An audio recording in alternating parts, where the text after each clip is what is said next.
నువ్వు పరిశుద్ధాత్మకి దగ్గరైనప్పుడు, ఆత్మ నిన్ను తాకినప్పుడు నువ్వు ఆత్మను ఆనందిస్తావు. ఇది ప్రార్థన శక్తి,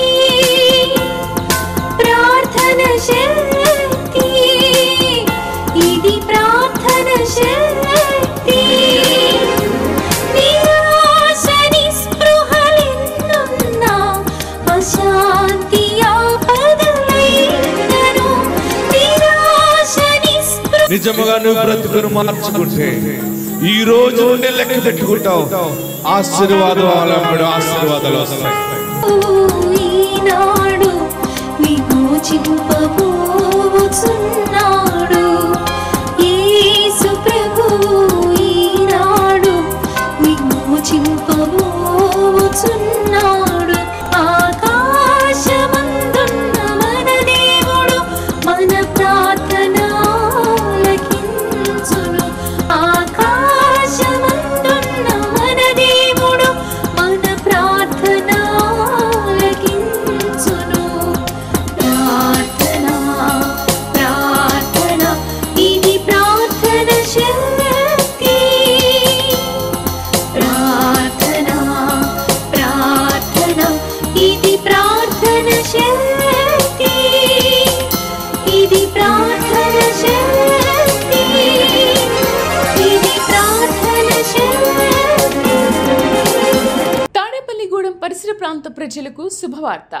ప్రార్థనా శక్తి తైలాభిషేక ఆరాధన ప్రతి నెల మొదటి బుధవారం. సమయం ఉదయం 10 గంటల నుండి.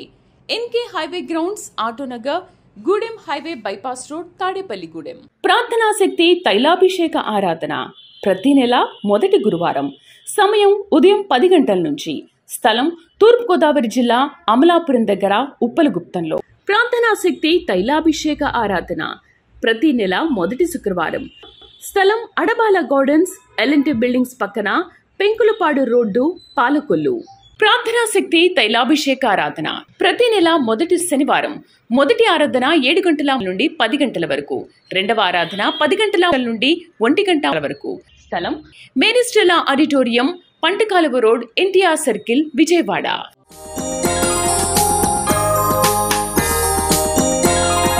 ప్రార్థనా శక్తి, ప్రార్థనా శక్తి. ప్రార్థనా శక్తి తైలాభిషేక ఆదివారపు ఆరాధన సమయం ఉదయం 8:30 గంటల నుండి. స్థలం వైస్రాయ్ గార్డెన్స్, జూబ్లీ బస్టాండ్ ఎదురుగా, సికింద్రాబాద్. యేసయ్య నామములో మీకు వందనాలు తెలియపరుస్తా ఉన్నాను. ఈ దినము వరకు దేవుడు సిద్ధపరిచిన వాగ్దానాన్ని మనం స్వాధీనపరచుకుందాం. పరిశుద్ధ గ్రంథంలో నుండి యోబు గ్రంథము 8వ అధ్యాయము 22వ వచనాన్ని మనం ధ్యానం చేసుకుందాం. యోబు గ్రంథము 8వ అధ్యాయము 22వ వచనం. అయితే ఇంకను ఆయన నీకు నోటి నిండా నవ్వు కలగజేయును, ప్రహర్షముతో నీ పెదవులను నింపును. నీకు నోటి నిండా నవ్వు కలగజేయును. నా జీవితానికి నవ్వా? ఇంతవరకు ఎటకారంగా నవ్వుకున్నావేమో. నేను బాగుపడటమా? నేను ఇల్లు కట్టటమా? ఎవరన్నా అమ్మమ్మ నువ్వు మంచి ఇల్లు కడతావమ్మా, దేవుడు నీకు మంచి కారు ఇస్తాడంటే, నాకు కారా?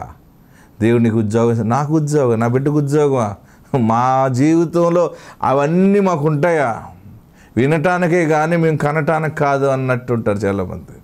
కానీ ఆశీర్వాదాన్ని నువ్వు కనబోతా ఉన్నావు. సే ఆమెన్, ఆమెన్ అని చెప్పండి. మీరు ఆమెన్ అని 7 మాటలు చెప్పండి. ఇంతవరకు నువ్వు ఊహల్లోనే ఉన్నావేమో, ఊహలనన్నీ దేవుడు నీకు పట్ల నిజము చేస్తూ ఉన్నాడు.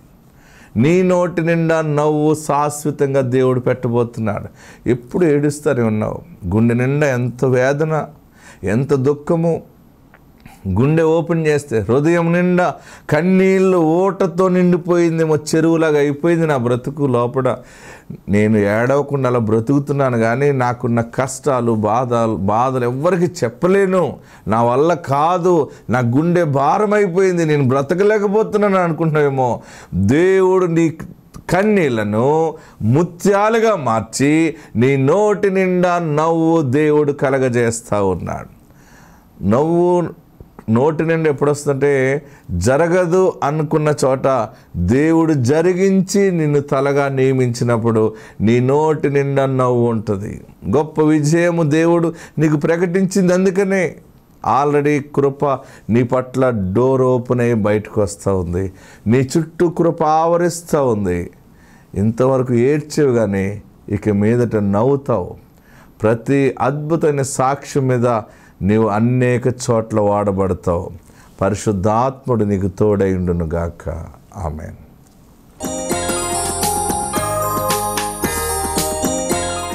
వాక్యంలో మనం చూస్తూ ఉన్నప్పుడు దేవుడు ఎన్నో ఆశ్చర్యమైన కార్యాలు జరిగిస్తూ ఉన్నాడు. మత్తయి సువార్త 28వ అధ్యాయాన్ని ధ్యానం చేసుకుందాం. పునరుద్ధానములో కూర్చున్నటువంటి అంశములు ఎన్నో దేవుడు మనకి బయలుపరుస్తూ ఉన్నాడు. బైబిల్ ఉన్న వారందరూ తెరవండి. మత్తయి సువార్త 28వ అధ్యాయము. విశ్రాంతి దినము గడిచిపోయిన తర్వాత ఆదివారమున తెల్లవారుచుండగా మగ్దలేని మరియయు వేరొక మరియయు సమాధిని చూడవచ్చిరి. ఇదిగో ప్రభు దూత పరలోకమును దిగి వచ్చి రాయి పొర్లించి దాని మీద కూర్చుండెను. అప్పుడు మహాభూకంపము కలిగెను. ఆ దూత స్వరూపము మెరుపోలే ఉండెను. అతని వస్త్రము హిమమంత తెల్లగా ఉండెను. అతనికి భయపడుట వలన కావలి వారు వణికి చచ్చిన వారి వలె ఉండిరి. దూత ఆ స్త్రీలను చూచి, భయపడకుడి, సిలువ వేయబడిన యేసును మీరు వెదుకుచున్నారని నాకు తెలియను. ఆయన ఇక్కడ లేడు. తాను చెప్పినట్టే ఆయన లేచి ఉన్నాడు. రండి, ప్రభు పండుకున్న స్థలము చూచి త్వరగా వెళ్ళి ఆయన మృతులలో నుండి లేచి ఉన్నాడని ఆయన శిష్యులకు తెలియజేయుడి. ఇదిగో ఆయన గలిలయలోనికి మీకు ముందుగా వెళ్ళుచున్నాడు. అక్కడ మీరు ఆయనను చూతురు. నాతో ఈ మాట చెప్పండి. ఇదిగో, గట్టిగా అనాలి. ఇదిగో ఆయన గలిలయలోనికి మీకు ముందుగా వెళ్ళుచున్నాడు. అక్కడ మీరు ఆయనను చూతురు. యేసు ప్రభు సమాధి నుండి లేచినటువంటి మాటలు ఇక్కడ కనబడుతూ ఉన్నాయి.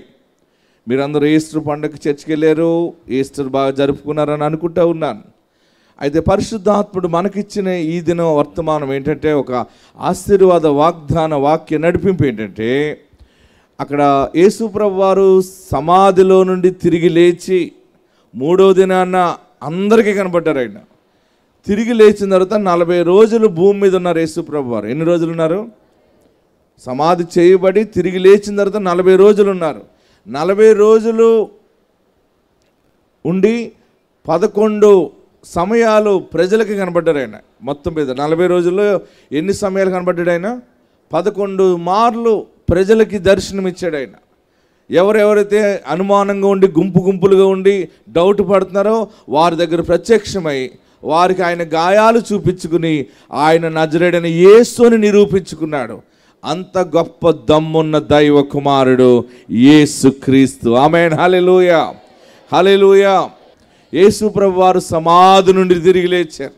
నేను 3 వెళ్ళాను ఆయన సమాధి దగ్గరికి. చూడండి, నేను ఆ సమాధి దగ్గర నిలబడ్డాను, చూసారా? ఇదే యేసు ప్రభు వారు సమాధి నుండి లేచిన సమాధి ఇజ్రాయెల్ దేశంలో. నేను ఆ సమాధిలోకి వెళ్ళి ఆయన పండుకోబెట్టినటువంటి స్థలమును చూచి ఆయన పండుకోబెట్టిన దిమ్మ మీద నేను కూడా పండుకుని కొద్ది నిమిషాలు చేతులుంచి ప్రార్థన చేశాను. ఫస్ట్ టైం వెళ్ళినప్పుడు, సెకండ్ టైం వెళ్ళినప్పుడు అవకాశం ఉంది. ఇప్పుడైతే ఆయన పండుకోబెట్టిన స్థలంలోనికి లోపలికి వెళ్లకుండా బయట నుండి చూసేలా పెట్టారు. ఇక్కడ ఈ సమాధి నేను ఎక్కడ నిలబడ్డానో అక్కడే దేవుని దూత ఒక రాయి మీద కూర్చుందనమాట. బాగా గమనించండి. రాయి మీద కూర్చున్నప్పుడు మరియయు, మగ్దలేని మరియయు ఆ సమాధిలో చూడటానికి వచ్చారు. వస్తే ఈరోజు అంశం ఏంటంటే, ఆ దూత ఆ మరియతో, మగ్దలేని మరియతో ఒక మంచి మాట చెప్తుంది. మీరు సిలువ వేయబడిన యేసుని సమాధిలో చూడటానికి వచ్చారని నేను అనుకుంటున్నాను, కరెక్టే. కానీ మీరు రండి చూడండి, కానీ ఆయన గలిలయలోనికి మీకు ముందుగా వెళ్ళిపోయాడు. గట్టిగా హల్లెలూయా చెప్పండి. ఆయన, ఇదిగో ఆయన ఇక్కడ లేడు, ఆయన చెప్పినట్టుగానే లేచి ఉన్నాడు. రండి ప్రభు పండుకున్న స్థలము చూచి త్వరగా వెళ్ళి అందరికీ చెప్పండి. చెప్పి ఇదిగో ఆయన గలిలయలోనికి మీకు ముందుగా వెళ్ళుచున్నాడు, మీరు ఆయనను అక్కడ చూస్తారు. ఆమేన్. గట్టిగా హల్లెలూయా చెప్పాలి. మీరు నాతో చెప్పండి. ఇదిగో ఆయన మీకు ముందుగా గలిలయలోనికి వెళ్ళిపోయాడు. మీరు ఆయనను అక్కడ చూస్తారు. ఈరోజు మన వాక్యం ఏంటంటే, మనము గలిలయలో యేసు మహిమను చూడబోతా ఉన్నాం. హల్లెలూయా, గట్టిగా హల్లెలూయా చెప్పండి. గలిలయ గురించి కొన్ని విషయాలు చెప్తాను, పెన్ను ఉన్నవారు నోట్ చేసుకోండి. గలిలయ విశిష్టత, దైవజనుడి ద్వారా దేవుడు గలిలయ గురించి మాట్లాడుతున్నాడని మీరు తెలుసుకుని, ఇక్కడ మనం చూస్తున్నప్పుడు దేవుని దూత, మీరు సమాధిలో చూస్తున్నారు కానీ ఆయన సమాధిలో లేడు, మీరు చూడవలసింది గలిలయలో. ఆమెన్. మీరు గలిలయ వెళ్ళిపోతే, ఎందుకంటే ఆయన డైరెక్ట్గా గలిలయ వెళ్ళిపోయాడు. చాలామంది ఎన్నో శ్రమలు బాధలు ఉంటే ఆ బాధల్లో బాధలే వెతుక్కుంటూ ఉంటాం మనం. ఏదో ఒకటి జరుగుతుందని. దేవుడు చెప్పేది ఏంటంటే, నీ కష్టాలు బాధల్లో, నీ యొక్క ఎన్ని పరిస్థితులు తారుమారైపోయినా అక్కడ దుర్వాసన తప్ప ఏమీ దొరకదు. నువ్వు దాన్ని విడిచిపెట్టి జరగబోయే ఆశీర్వాదం వైపు చూడమని దేవుడు నీతో మాట్లాడుతూ ఉన్నాడు. ఆమెన్. హల్లెలూయా, గట్టిగా హల్లెలూయా చెప్పండి. ఆయన మీకు ముందుగా గలిలయ వెళ్ళి ఉన్నాడు, ఆయనను మీరు గలిలయలో చూస్తారు. గలిలయ గురించి చెప్పిన మనిషి ఎవరంటే దేవుని దూత. ఆమెన్. ఈరోజు పరిశుద్ధాత్ముడు మీకు ఇచ్చే మాట ఏంటంటే, మీరు సమాధుల్లో చూస్తున్నారేమో. సమాధిలో చూడటం అంటే అర్థం ఏంటంటే, మనం తెచ్చుకున్న డబ్బులు ఖర్చు అయిపోవటం, నెక్స్ట్ ఆస్తులు ఏదైనా అమ్ముకుంటే అప్పులైపోయి ఇల్లు అమ్ముకోవటం, లేకపోతే బంగారం తాకట్టు పెట్టి వదిలిపించుకోలేక వదిలిపెట్టేయటం.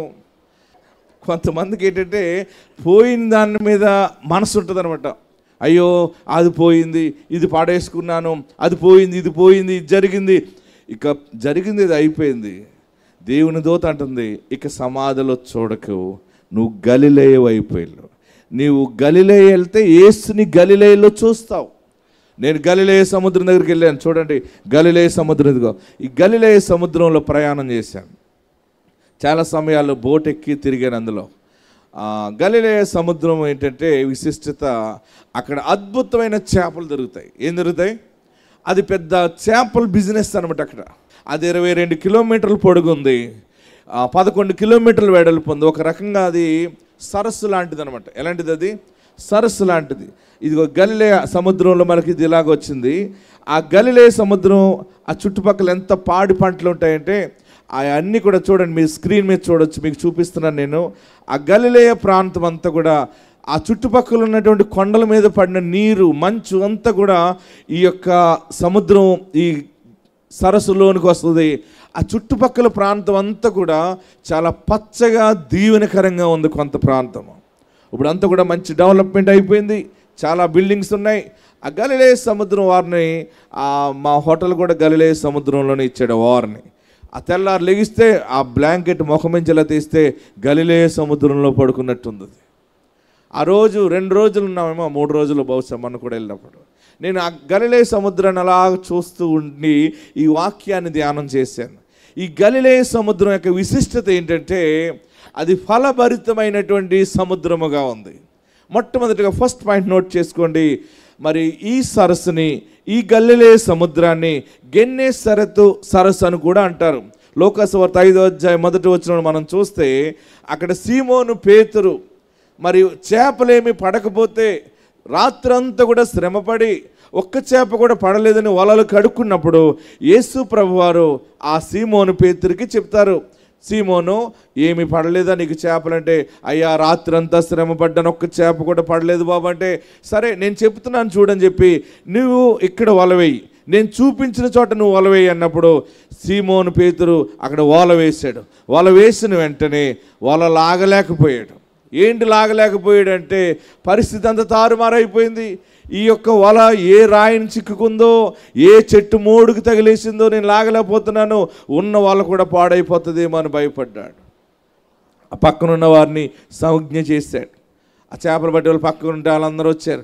అందరూ కలిసి లాగితే వల నిండా విస్తారమైన చేపలు వచ్చినాయి, చాలా కాస్ట్లీ చేపలు వచ్చినాయి. అవన్నీ కూడా పడవ నిండా నిండిపోయినాయి. పడవంతా నిండిపోతే సీమోను ఆశ్చర్యపోయాడు. ప్రభువా, చేపలన్నీ నీ మాటిని ఇక్కడ ఉన్నాయా? నువ్వెంత గొప్ప దేవుడు, వాళ్ళ కొన్ని ఇస్తాను, వీళ్ళ కొన్ని డబ్బులు ఇస్తాను అని గొంతులేస్తున్నాడు. దేవుడు అన్నాడు, నోరు మూసి కూర్చో అన్నాడు. ముందు నువ్వు స్థిరపడు. ఏమన్నాడు యేసుప్రభు వారు అక్కడ? ముందు నువ్వు స్థిరపడు, తర్వాత అందరినీ గట్టిగా చెప్పాలి.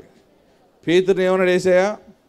నువ్వు చేపలు ఇస్తాను, డబ్బులు ఇస్తాను, ధర్మకార్యాలు కాదు, ముందు నువ్వు స్థిరపడు. అంటే ముందు నువ్వు ఇల్లు కట్టుకో, ముందు నీ అప్పులు తీర్చుకో, ముందు నువ్వు బాగుపడు, నీ పిల్లలకి చదువులకి ఫీజులకి డబ్బులు సంపాదించుకో, ఈ చేపలమ్మి అన్ని నువ్వు ఏర్పాట్లు చేసుకుని అప్పుడు ఎప్పుడైనా సరే ధర్మకార్యాలు ఎప్పుడు చేయాలంటే ముందు నువ్వు సెటిల్ అవ్వాలి. ఫస్ట్ నీ బిడ్డలు నీవు సెటిల్ అయ్యి, సెటిల్ కాని వారికి నువ్వు చెయ్యగలిగితే అది విలువగా ఉంటుంది, ధర్మంగా ఉంటుంది. ఆమెన్. చాలామంది ఇంట్లో ఈగల మోత, బయట పల్లకి మోత అన్నట్టు ఇంట్లోకి ఏం తీసుకురాడు, కానీ బయట వాళ్ళందరికీ ధర్మకార్యాలు చేస్తుంటాడు ఒక్కొక్కటి. యేసుప్రభు వారు చెప్పే క్రమశిక్షణ ఏంటంటే ముందు నువ్వు స్థిరపడు. ఏంటి? ఫస్ట్ నువ్వు స్థిరపడు, ముందు నువ్వు ఇల్లు స్థలం కొనుక్కో. చూడండి అక్కడ సీమోను ఎలాంటి చేపలు పడుతున్నాడో అక్కడ ఆ వీడియో కూడా మీరు చూడొచ్చు. వాళ్ళందరినీ పిలిచి ఒక పిక్చరు మీకు చూపిస్తున్నాను చూడండి. ఆ వల వేస్తే వల నిండా చేపలు వచ్చేసి, హల్లెలూయా, ఆ విస్తారమైన చేపలు అన్నాడు. ఆ చేపలన్నీ వచ్చిన తర్వాత ప్రభువారు అన్నారు, ముందు నువ్వు స్థిరపడు. ముందు మీ ఆవిడికి చెప్పాలన్నమాట. స్థిరపడంటే ముందు వెళ్ళి నీ భార్యకి ఏమో యేసుప్రభు ఇలా చేసాడే బాబు, ఇన్ని వచ్చినాయి మనకు చేపలు, ఇలా జరిగినాయి అలా జరిగినాయి నీ భార్యకి చెప్పి నీ భార్యకి అన్నీ కొను. ముందు భార్యని సంతోషపెట్టురా బాబు అని చెప్పాడు యేసుప్రభు వారు. ఆమేన్, హల్లెలూయా. భర్తలారా, మీ భార్యలు సంతోషంగా ఉండాలంటే ఏం చేయాలి? ఒకసారి పట్టుకెళ్ళాలి. చెవులియో, ముక్కులియో, పెదవులదో, తలదో, కాలుదో, చేతులదో ఏదో ఒకటి కొని ఒక గాజు పట్టుకెళ్ళాలి.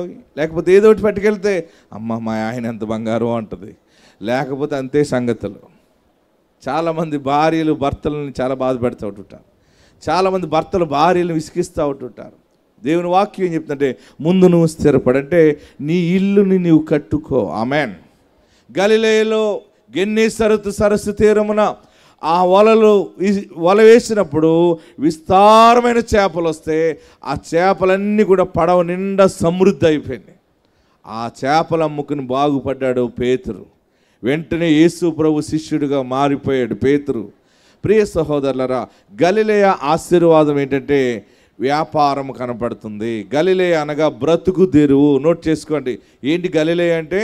బ్రతుకు తెరువు, ఉద్యోగము, వ్యాపారము, ఆధారము. ఏ ఆధారము లేదు, నా భర్తకి కృషి లేదు, నా బిడ్డకి జాబు లేదు, మా ఇంట్లో ఏ చేతి పని లేదు, ఏ వ్యాపారం లేదు, లేకపోతే ఉన్న వ్యాపారం లాస్ అయిపోయింది, దిగజారిపోయాం, మాకు ఎవరూ లేరు, ఏ ఆధారము లేదని ఏడుస్తున్నావు కదా. దేవుడు విస్తారమైన వ్యాపారముని చేతికి ఆయన అప్పగించుచున్నాడు. నమ్మిన వారందరూ గట్టిగా చప్పట్లు కొట్టి కేకలు వేయండి. ఆశీర్వాదకరమైనటువంటి దీవెన ప్రకటిస్తూ ఉన్నాడు ఆయన. మీరు నమ్ముతారో నమ్మరో కానీ ఈ నెల నుండి దేవుడు మీకు మంచి వ్యాపారాలు మీ చేతికి అప్పగిస్తాడు. మీ బిడ్డలకి ఉద్యోగాలు ద్వారాలు దేవుడు తెరుస్తూ ఉన్నాడు. ప్రభుత్వ ఉద్యోగాలు దేవుడు మీకు ఇవ్వబోతూ ఉన్నాడు. మీరే 10 మందికి ఉద్యోగాలు ఇచ్చే స్థితిలో దేవుడు పెట్టబోతున్నాడు. చప్పట్లు కొట్టండి, కేకలు వేయండి. మీరు గలిలయలో యేసు మహిమను చూడబోతా ఉన్నారు. ఆమేన్. దేవుని దూత అంటుంది, మీరు ఇక్కడ కాదు, మీరు సమాధిలో చూడటం కాదు, మీకు ముందుగా ఆయన గలిలయ వెళ్ళిపోయాడు. హల్లెలూయా, హల్లెలూయా. ఈ గలిలయలో ఆశీర్వాదము, విస్తారమైన చేపలు. క్రైస్తవుని వ్యాపారం సరిలేదు అంటే బలమైన దీవెన వచ్చి పడిపోతుందని గ్రహించుకోవాలి. మనం ఎప్పుడైనా కొంచెం ఇబ్బందులు ఆర్థికంగా బాధపడుతున్నామంటే నీకు శుభ సూచన అనమాట. అది విస్తారమైన ధనము నీకు వచ్చి ప్రాప్తిస్తుంది. మార్గములు దేవుడు సరళము చేస్తాడు. ఆయన చేసేది ఒక రిజరెక్షన్ పవర్, ఒక పునరుద్ధాన శక్తితో దేవుడు నీ పట్ల డోర్స్ ఓపెన్ చేస్తాడు. ఈ మగ్దలేనే మరియయు సమాధిలో చూస్తుంటే దేవుని దూత అంది, సమాధులు ఎందుకు చూస్తారమ్మా? ఏముంటుంది అక్కడ? ఏమి లేదు అక్కడ. మీరు చూడవలసింది గలిలయ. ఆమేన్. ఎందుకంటే యేసు గలిలయ వెళ్ళిపోయాడు మీకు ముందుగా. ఎందుకు మీకు ముందుగా వెళ్ళిపోయాడంటే మీకు ముందుగా వెళ్ళి ఆయన వ్యాపారము సిద్ధము చేశాడు, విస్తారమైన దీవెన సిద్ధము చేశాడు, విస్తారమైనటువంటి నెమ్మది తగున సాక్ష్యాన్ని సిద్ధము చేశాడు. మీరు సమాధిలో ఉంటే మీకు సాక్ష్యం ఉండదు, ఆయన సమాధి నుండి లేచాడు. హల్లెలూయా, హల్లెలూయా. అందుకనే మనం నమ్మిన దేవుడు సమాధి నుండి లేచినవాడు, ఆయన పునరుద్ధానుడు. హల్లెలూయా. రెండవ పాయింట్ ఏంటంటే ఇక్కడే చేపలు ఏం చేసినాయి అంటే, పంచాయతీ వాళ్ళు ఏం చేశారంటే యేసుప్రభు వారిని, నేను ఈ గలిలయ సముద్రం చుట్టూ తిరిగాను. ఒక పక్కన చూస్తే పేతురు అత్తగారి ఇల్లు కూడా ఈ గలిలయ సముద్రం దగ్గర ఉంది. దాన్ని కపెర్నహూమ్ అంటారు. ఏమంటారు దాన్ని? కపెర్నహూమ్. పేతురు అత్తగారు సప్పుడు చేపలు చేసి మంచిగా యేసుప్రభు వారికి పెడుతుంటే ఈయన కూడా బాగుండేది, చక్కగా రొట్టెని సప్పుడు చేప తింటూ ఉండేవాడు. ఇట పేతురు అత్తగారు యేసుప్రభు ఎప్పుడు వస్తాడా అని అన్నీ వండి పెట్టేది. కొంతమంది సేవకులకు కొంతమంది అన్నీ వండి పెడతా ఉంటారు, కొంతమంది పెట్టలేం. కానీ పేతురు అత్తగారు అన్నీ పెట్టేస్తుంది యేసుప్రభు వారికి. అందుకని యేసుప్రభు కూడా బాగుంది, ఇదే బాగుందని చెప్పి ఆ ఏరియా సువార్తకి వెళ్తే కపెర్నహూము పేతురు అత్తగారి ఇంటికి వెళ్ళేవాడు. ఆ గలిలయలో మంచి చేపలు అనమాట. చివరికి యేసుప్రభు వారు ఒకరోజు సువార్త చెప్పుకుంటూ శిష్యులతో వస్తూ ఉంటుంటే పంచాయతీ వాళ్ళు ఆప్ చేశారు, ట్యాక్స్ కట్టాలి, పన్ను కట్టాలని. ఆ పేతురు అన్నాడు, ఆయన దైవ కుమారుడు, ఆయన పన్ను కట్టడం ఏంటి అన్నాడు. షటప్, నువ్వు కూడా పన్ను కట్ట అన్నారు వాళ్ళు. అప్పుడు యేసుప్రభు వారు అన్నారు, రే పేతురు ఏం మాట్లాడకు బాబు, మేము పన్ను కడతాం, కొంచెం వెయిట్ చేయండి అన్నారు. నీ దగ్గర డబ్బులు ఉన్నాయి, నా దగ్గర డబ్బులు ఉన్నాయి, ఎవరి దగ్గర డబ్బులు లేవు, యేసుప్రభు శిష్యుల దగ్గర. అప్పుడు ఈ ప్రభు వారు అన్నారు, పేతురు అక్కడ వలవేయి, అక్కడ పట్టుకో, అక్కడ చేప వస్తుంది, ఆ గలిలయ పక్కన గొట్టు పక్కన అనమాట, నువ్వు చేప దొరుకుతుంది పట్టుకో అంటే, చేప ఏంటి ప్రభు అన్నాడు. నువ్వు చేప పట్టుకో అన్నాడు. వెళ్ళి పేతురు వలేసాడు, గేలవేసాడు, మొత్తం చేప పట్టుకున్నాడు. ప్రభు అన్నారు, దాని నోరు తెరు, దాని నోటి లోపల 2 షెకెళ్ళు ఉంటాయి. మనం ఇక్కడ రూపాయి అంటాం, ఆ రూపాయిని అక్కడ వాళ్ళ భాషలో షేకేలు అంటారు అనమాట. 2 షేకేళ్ళు ఉంటాయి. ఆ 2 షేకేళ్ళు పంచాయతీ వాళ్ళకి పన్ను కట్టన్నాడు. వెళ్ళి చేప పట్టుకున్నాడు. ఆ చేప నోరు తెరిస్తే ఆ చేప నోట్లో 2 షేకేళ్ళు ఉన్నాయి, 2 రూపాయలు ఉన్నాయి. అది తీసి పంచాయతీ వాళ్ళకి శుభ్రంగా ఆ గ్రీజ్ అది కడిగేసి, ఆ నీశ్వాసని కడిగేసి పేతురు టక్కుమని పంచాయతీ వాళ్ళకి పన్ను కట్టాడు. అప్పుడు పంచాయతీ వాళ్ళు యేసు ప్రభు వారిని ముందుకు వెళ్ళనిచ్చారు. అప్పుడు ప్రభు వారు అన్నారు, మనము ట్యాక్స్ కట్టాలి, కైసరిది కైసరి కట్టాలి, దేవుడిది దేవుడు కట్టాలి అన్నాడు. గలిలయ విశిష్టత ఏంటంటే, నీ ఆశీర్వాదము ట్యాక్స్ కట్టి నిజాయితీగా ఉండే, ధర్మంగా ఉండే వ్యాపారాన్ని దేవుడు నీ చేతికి అప్పగించబోతా ఉన్నాడు. హల్లెలూయా. మనం గేదె పాలు అమ్ముకుని బతుకుతున్నాం, లేకపోతే ధాన్యం అమ్ముకుని బతుకుతున్నాం, చిన్న చిన్న కూలి పనులు వ్యాపారాలు చేసి బ్రతుకుతున్నాం. ఇంకా మీరు ట్యాక్స్ కట్టే స్థితికి ఎదగలేదేమో, కానీ ఈ నెల నుండి మీ వ్యాపారాలు, మీ ఆదాయాలు, మీరు గవర్నమెంట్కి లక్షలు ట్యాక్స్ కట్టే స్థితి దేవుడు మీకు అనుగ్రహించుచున్నాడు. నమ్మిన వారందరూ కూడా నిజమే, నా బిడ్డని దేవుడు అంతగా ఆశీర్వదిస్తాడు, నన్ను దీవిస్తాడని నమ్మితే బలమైన శబ్దం వచ్చి చప్పట్లు కొట్టి ప్రభువును స్తుతించాడు. ఎక్కడున్నవారు అక్కడ లేచి నిలబడి 2 చేతులు ఆకాశం వైపు చాపి జీవముల దేవుని సన్నిధానంలో అందరూ కూడా తలలో వంచి కళ్ళు మూసుకుని, ప్రభువా నా పాపాలు క్షమించు, నిన్ను రక్షకుడిగా అంగీకరిస్తూ ఉన్నాను, నాకు నీ దీవెనుంటే చాలు, నేను స్థిరపడతాను కదా. దేవుని ఆత్మ చెప్తుంది, నువ్వు స్థిరపడి అనేక మందిని స్థిరపరచని. పరిశుద్ధాత్ముడు నిన్ను జ్ఞాపకం చేసుకున్నాడు, పరిశుద్ధాత్మ నీతో మాట్లాడుతూ ఉన్నాడు. ఆయన నిన్ను తలగానే చేయబోతూ ఉన్నాడు, ఆయన నిన్ను తోకగా చేయడు. ప్రార్థన చేయండి. డబ్బులు లేవని, సరైన ఇల్లు లేదని, సరైన బండి లేదని, సరైనటువంటి ఉద్యోగము లేదని చిన్న చూపు చూస్తున్నారా? అవమానంగా మాట్లాడుతున్నాను, ఏడుస్తున్నావా? ఎప్పుడు బాగుంటాం, ఎప్పుడు నా కుటుంబం బాగుపడుతుంది, అసలు బాగుపడతామా మేము, మాకు ఏ ఆధారం ఉంది, అసలు మా జీవితం ఇంతేనేమో అని కుమిలిపోతున్నావు కదా. దేవుడు నీతో మాట్లాడాడు ఈ దినాన్ని. సమాధిలో చూడొద్దు, ఇంకా వారి వైపు చూడకు, వీరి వైపు చూడకు. ఎవరెవరో వస్తారు, ఎవరో సహాయం చేస్తారు, దానివల్ల నేను పైకి వస్తాను, బాగుపడతాను అనుకున్నావేమో. వారు నిన్ను మోసం చేశారని ఏడుస్తున్నావేమో. మోసము చేయని వాడు యేసు. నువ్వు యేసు వైపు చూడు. ఆయన నీకంటే ముందు గలిలయ వెళ్ళిపోయాడైనా, నీకంటే ముందుగా నీ ఉద్యోగం దగ్గరికి వెళ్ళాడైనా, నీకంటే ముందుగా నీ పెండ్లి కుమారుడి దగ్గరికి వెళ్ళాడైనా, నీవు అద్భుతమైన ఆశీర్వాదాలు చూడబోతున్నావు. గలిలయలో ఆయన మహిమను చూస్తావు. హల్లెలూయా, హల్లెలూయా. తప్పు చేశాను, క్షమించని అడుగు. ఒకవేళ నేను నీకు దూరంగా ఉన్నానేమో, ఇక నీకు దగ్గరగా ఉంటాను. వాక్యానుసారంగా జీవిస్తాను, క్రమశిక్షణ పాటిస్తాను. అందరూ పాపాన్ని ఒప్పుకోండి, యేసుని రక్షకుడిగా స్వీకరించండి. హల్లెలూయా, హల్లెలూయా.